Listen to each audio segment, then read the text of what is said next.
Bonjour, je m'appelle Dominique Peter, je suis professeur de médecine interne à la faculté vétérinaire de Liège et c'est moi qui vais dispenser le cycle en hématologie et biochimie pour Neo Animalia. Alors pourquoi est-ce qu'on a décidé de faire cette formation? Tout simplement parce que l'examen complémentaire le plus fréquent en médecine interne des animaux de compagnie, c'est la prise de sang. Donc tous les vétérinaires font tous les jours des prises de sang et on se rend compte que très souvent ce qui se passe, c'est que le vétérinaire prend du sang, il l'envoie au labo et puis il téléphone le soir et il demande une réponse. Il ne demande pas forcément de savoir tout ce qui est normal, il demande même parfois une interprétation. Et je trouve ça dommage parce qu'en fait souvent le vétérinaire oublie qu'il est universitaire, qu'il a un cerveau et qu'il peut l'utiliser. Donc souvent il préfère les examens ronflants, style scanner, etc. Alors que très souvent les solutions se trouvent donc dans la prise de sang.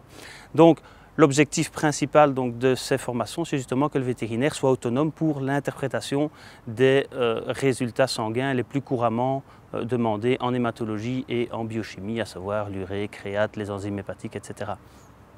Et donc comment est-ce que ça va se passer? Donc pour chaque journée, je commencerai par vous présenter l'un ou l'autre cas clinique réel, évidemment en insistant sur la prise de sang et en insistant aussi sur l'aspect clinique. Simplement chaque fois pour vous ramener à la réalité, chaque fois pour vous rappeler qu'il faut interpréter votre prise de sang avec le patient, avec les examens, l'examen clinique. Parce que le problème quand vous téléphonez au laboratoire pour qu'il interprète la prise de sang pour vous, c'est que les gens au laboratoire n'ont pas vu l'animal, alors que vous avez cette force, vous avez vu l'animal. Donc chaque fois on va bien se remettre dans un contexte clinique et je ne vais jamais vous donner juste une prise de sang sans vous donner les aspects cliniques, donc les symptômes, etc.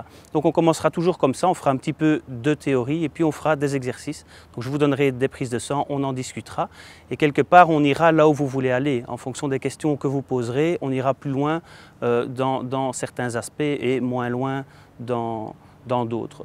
Ce qu'on fera aussi pour favoriser l'interactivité, je vous donnerai un petit devoir, je vous donnerai l'une ou l'autre prise de sang à interpréter chez vous à la maison et on commencera la session suivante par là. Et aussi vous pourrez amener des prises de sang auxquelles vous êtes confrontés avec ou sans difficulté pour qu'on en parle ensemble et pour qu'on puisse partager avec les autres intervenants.